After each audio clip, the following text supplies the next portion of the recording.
আসসালামু আলাইকুম, সবাইকে স্বাগতম। আজকে আমরা আলোচনা করব বেটামেসন এন ক্রিম নিয়ে। এটি খুবই বহুল ব্যবহৃত ক্রিম বাংলাদেশে। আর এই ক্রিমটি নিয়ে আমাদের মধ্যে অনেকের অনেক ভুল ধারণা এবং ভুল আস্থা রয়েছে। সো আমরা আজকে ভিডিওতে জানবো যে বেটামেসন এন ক্রিম কী এবং কীভাবে কাজ করে, এটা আপনার কোন ক্ষেত্রে ব্যবহার করতে হবে, এবং আমরা বেটামেসন এন ক্রিম কী ভাবে মিসইউজ করি। যেমন অনেকে ভাবেন যে বেটামেসন এন ক্রিম দিলে মানুষ ফর্সা হয়ে যায় বা মুখে কালো কালো ভাব দূর হয়ে যায়, যেটা সম্পূর্ণ ভুল ধারণা এবং খুবই ক্ষতিকর আপনার স্কিনের জন্য। সো এরকম আরও অনেক আমাদের ভুল ধারণা আজকে ভিডিওতে আমরা ভাঙবো এবং আপনাদের কিছু কমন প্রশ্নের উত্তর আজকে আমরা দিব।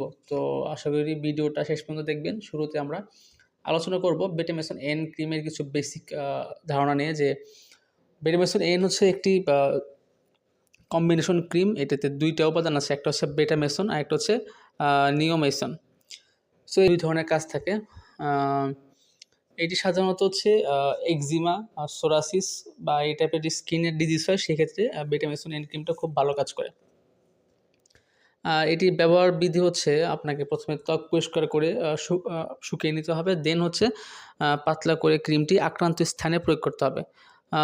সারাদিনে সাধারণত 1 থেকে 2 বার ব্যবহার করতে হয় এবং খেয়াল রাখতে হবে যেন চোখ, মুখ এবং কাটা স্থানে না লাগে। আর এই ক্রিমটি কিন্তু দীর্ঘদিন ব্যবহার করা যাবে না ডাক্তারের পরামর্শ ছাড়া। আচ্ছা, চলুন এখন আমরা কিছু বেটামেসন এন ক্রিম নিয়ে আমাদের যে ভুল ধারণাগুলো আছে সেগুলো সম্পর্কে জানি।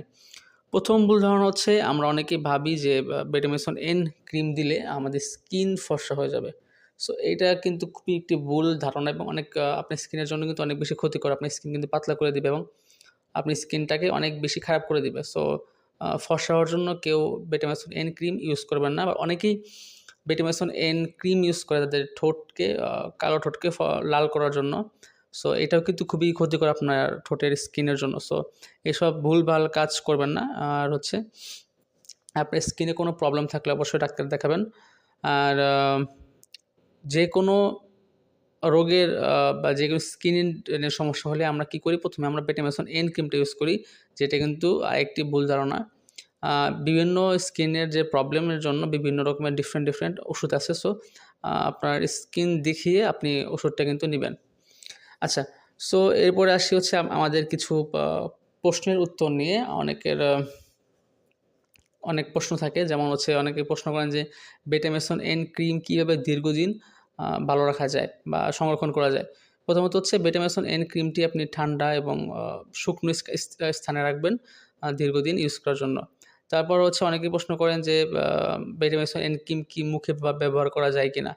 প্রশ্ন হচ্ছে যে না, চিকিৎসকের পরামর্শ ছাড়া এবং আপনার আক্রান্ত স্থান ছাড়া, যেটা আপনার স্কিন ভালো আছে ওই জায়গায় আপনার বেটামেসন এন ক্রিম ইউজ করা যাবে না। আর অনেকেই প্রশ্ন করেন যে এটার কোনো পার্শ্ব প্রতিক্রিয়া আছে কিনা। হ্যাঁ, আছে। এটি ত্বক শুষ্ক করতে পারে, লালচে ভাব করতে পারে, জ্বালা-পোড়া করতে পারে অনেকের। অনেকের অনেক রকমের সাইড এফেক্ট দেখা দেয়। আর গর্ভবতী মা যারা আছেন তাদের এটা ব্যবহার করার আগে ডাক্তারের সাথে আলোচনা করে তারপর নিতে হবে। সো এই ছিল আমাদের বেটামেসন এন ক্রিম নিয়ে আলোচনা। আশা করি সবাই আপনাদের প্রশ্নের উত্তর পেয়েছেন এবং তাদের যাদের ভুল ধারণা ছিল তারা ভুল ধারণা আশা করি থেকে ভাঙতে পেরেছেন। সো এই ছিল আজকের ভিডিও। আশা করি উপকৃত হয়েছেন। আর অবশ্যই লাইক, কমেন্ট, সাবস্ক্রাইব করবেন। আর কোনো প্রশ্ন থাকলে অবশ্যই জিজ্ঞাসা করবেন। আজকের পর্যন্ত এই পর্যন্ত। আসসালামু আলাইকুম।